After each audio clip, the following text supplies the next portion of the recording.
Hello, I'm Kirsten Hacker, and this is the second video in my Learning to Speak to the Camera series, in which I freely associate and try to think back through my past through the medium of song and whatever comes to mind.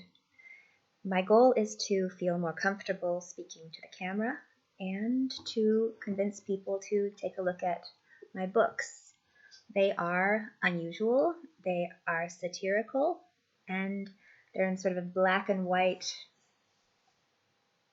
They have a black and white cover because they're kind of campy, going back to an older style. But enough about the books. This isn't a sales pitch. This is starting where I left off in the last video, which was around age 20. I sang songs starting from when I was a baby all the way up through when I was about 20 years old. And now I am going to continue from that point. The last song was a jazz song, and when I left college, I went to the Silicon Valley to get a job in a government research lab. It was the first time I'd ever been really on my own, and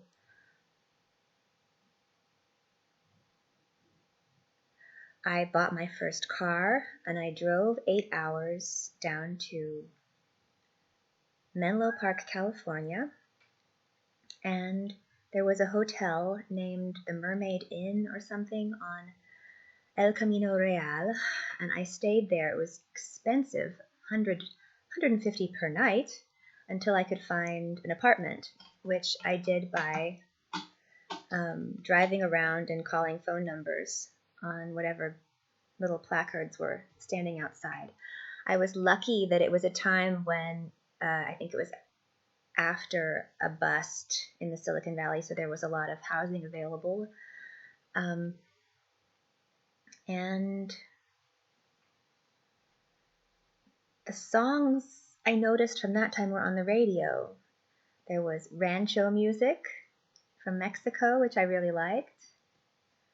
It had this really emotional content. They just really sang their hearts out. I love that. But on the pop stations, there was this one song that was playing every single time I got into the car. It was like without fail. I probably heard it 50 times, 100, 200 times, who knows, during that first year. It was something like, hey, don't write yourself off yet.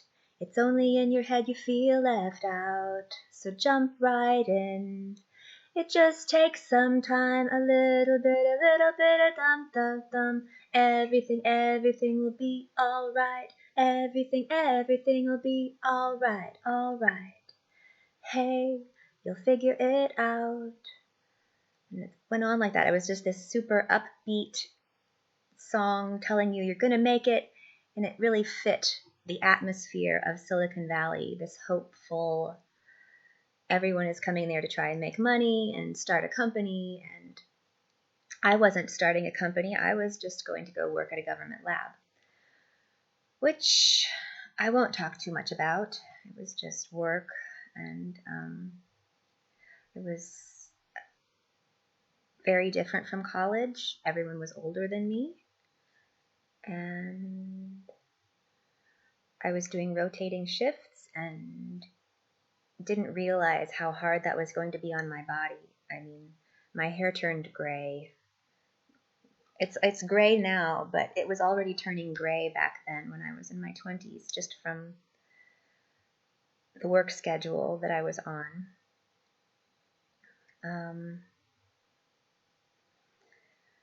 And I started listening to country western music, of all things. I grew up in a place where country music is born, and it wasn't cool to like country music there, but now I guess I was maybe a little homesick, and so I would listen to Johnny Cash and Patsy Cline. So Like, I go out walking after midnight, out in the moonlight, just like we used to do. I'm always walking after midnight, searching for you. I stopped to see a weeping willow crying on his pillow. Maybe he's crying for me. And as the skies turn gloomy, you stop and whisper to me, I'm lonesome as I can be. I walk for miles along the highway. Well, that's just my way of saying I love you. I'm always walking after midnight, searching for you. And what's one from Johnny Cash? He sings so low, I'd have to start it high. On a sleeping city sidewalk, I'm wishing, Lord, that I was stoned, 'cause there's something in a Sunday that makes a body feel alone. And there's nothing short of dying that's half as lonesome as the South, on a sleeping city sidewalk, and Sunday morning coming down. And there was also a band, the Nitty Gritty Dirt Band. I liked their songs.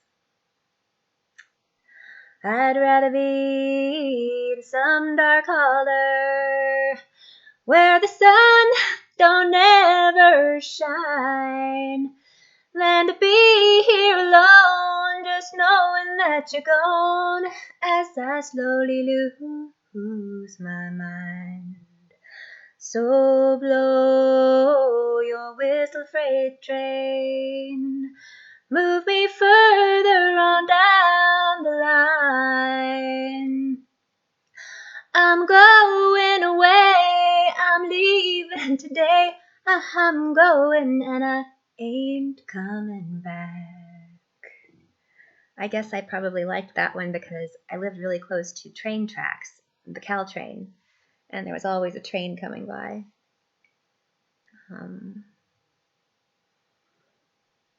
And then, without talking about my personal life or too much, just trying to follow the songs,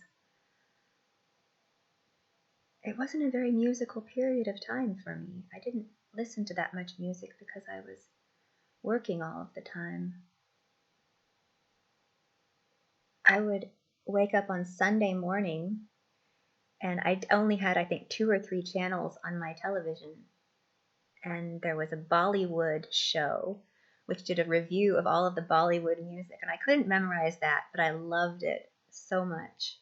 It was just this flash of color and cheer in what was very much a dark, technical existence. I mean, the Silicon Valley itself, it's sunny, it's pretty. You can drive out to parks and see pretty things, big trees, and I did that. And whenever I had vacation, I would take just epic road trips. I drove down through California, through Death Valley. I just drove all over the place. But it was pretty lonely because I was not working normal hours, and so it wasn't like having a work community where everyone was on the same schedule. I was living in this other world. Sometimes I'd be working days, sometimes evenings, sometimes nights, and then they would have us work for, I think, was it 10-day stretches, and then we would have 4 days off. And on those 4 days, I just wanted to get out of town. And that's what I did. And I I would just listen to whatever was on the radio. Oh yes. There was, what was her name? There's a crack in the pavement that starts in the sink. There's a bathroom in the gas station, and I have locked myself in it to think. Bum, bum, ba-dum, ba, bum, bum, bum, ba-dum, ba. You'll stop me, won't you? If you've heard this one before, oh, the one where I surprise you by showing up at your front door, saying let's not ask what next door, how or why. I am leaving in the morning, so let's not be shy.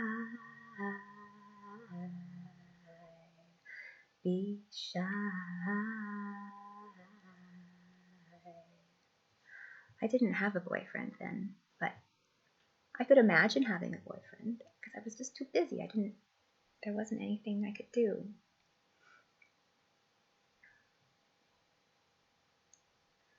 There wasn't anyone specific that I was focused on at all. It was really kind of a blank. And then,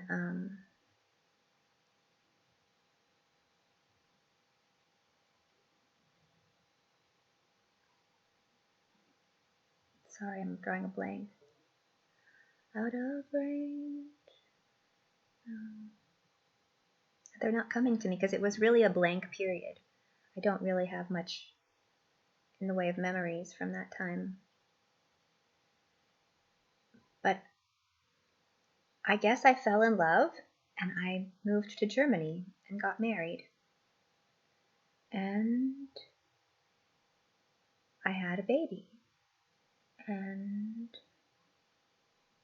I had another. And I was working. And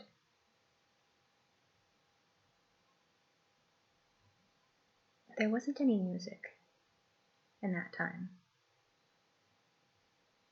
Really, it stopped.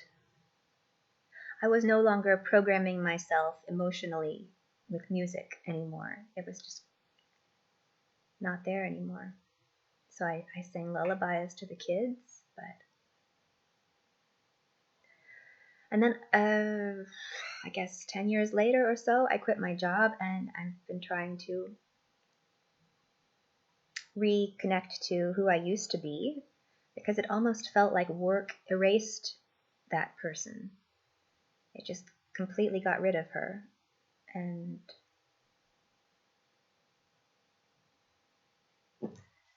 I don't think the person I wrote about in the book is really who she was. It's not even me. It's totally a fictional, it's a caricature. But there must be something that I'm working through to try to reconnect or find something new to connect to. This was supposed to be a musical exploration of what songs are still associated with various memories, but the age 20 through 40 is kind of musically blank.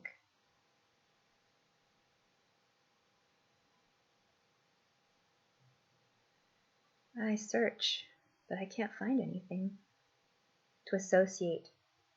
Oh yes, when one of my daughters was 3 years old, she just fell in love with little girls. They're just adorable. And I would always see her, I just think that song. There she goes again, racing through my mind again, and I just can't explain this feeling that remains. There she goes again. Yeah, that song pretty much sums up what having kids is like.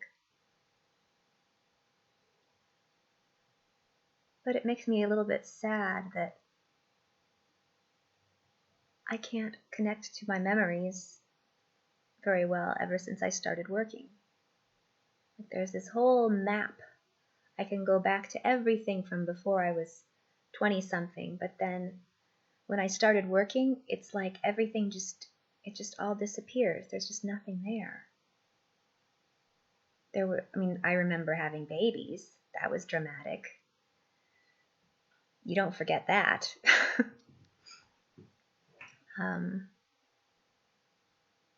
But how does that happen? You start a job and then everything just sort of washes out.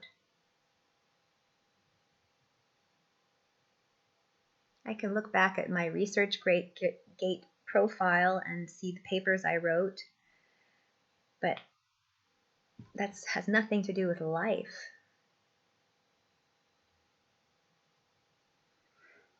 I was supposed to talk for 20 minutes. Freely associating. Finding a song that represents some part of my life since I started working. It's kind of bothering me that I can't think of any songs that make me think of that. I've got a wall. I can't see through it.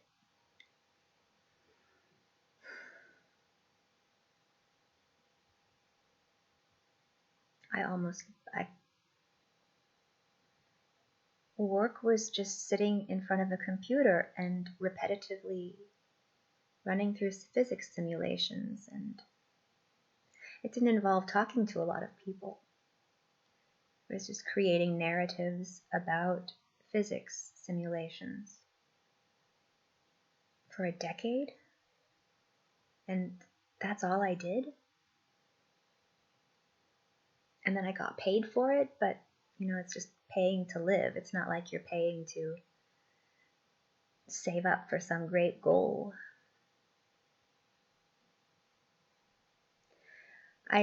If you follow my blog, you would see a post about a chia seed and how that triggered my exit from my workplace. That I got a chia seed stuck back between my teeth and I didn't know it was there, and it must have caused an infection or something. And it just was like dominoes falling. I had this bad spot on my tooth from a seed that the doctor they didn't manage to find it until later, and they had to drill it out. And then my back slipped out of place and I was crawling on the floor. And then I started losing weight, like just becoming skeletal, and I had no idea why.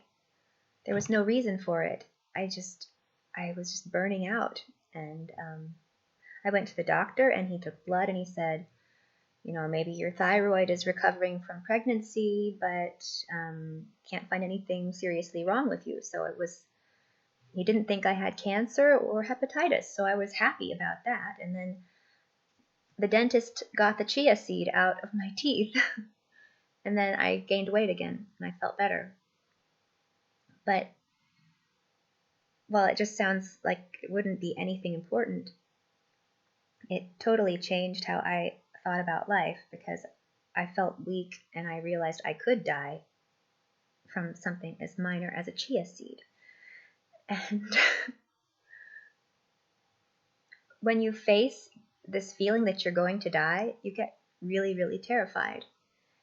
Like, I was thinking, what am I going to leave behind for my kids? What kind of message would I want to leave to them? Would I make YouTube videos like this one so that they could look back and see who I was? Because I felt like I was dying very quickly. And then I also made me realize that if other people around you see you and they see that you're skeletal and they don't react, they don't say, hey, are you dying? Are you okay? Nobody says that. No, they just look away. And my husband, my family, I would say on the phone, Mom, or to my sister, I'm sick. Something's wrong with me. I'm scared. And they'd just, oh, okay, well, go get it checked out. But you're alone. If you get sick, you're really alone. And it was only a few weeks, but it completely changed my attitude towards work and life, and caused me to stop and just start writing books and writing on the internet. Maybe that seems like, how pathetic, but it works for me. And I think my husband's a little bit happier because he thought he wanted a woman who was a, really hard charging career woman, but in general, he really didn't. And he complained a lot. So now I'm at least around so that the kids don't come home to an empty house, and I think I feel good about it. I've met my target of a 20-minute video, and I would tell you that I'm a lot better at writing than I am at talking, but this is just practice to learn how to talk to a camera. So until next time.